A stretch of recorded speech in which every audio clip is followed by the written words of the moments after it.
నా కళ్ళు ముద్దాడితే కన్నెకులు కాయ కనకాంబరం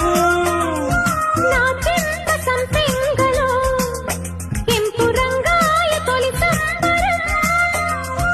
ఎన్ని కొంగులో కుమారి కొంగులు ఎన్ని రంగులో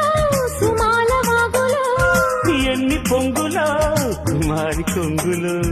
ఎన్ని రంగులో సుమాల వాగులో ఉద్యోగమిప్పించవా సోపు ఉద్యానవనమాలిగా జీతమియ్యగా లేత వందలే చెల్లించుకోనా కొత్త కొత్తగా ఉన్నది స్వర్గమిక్కడే అన్నది కోటి తార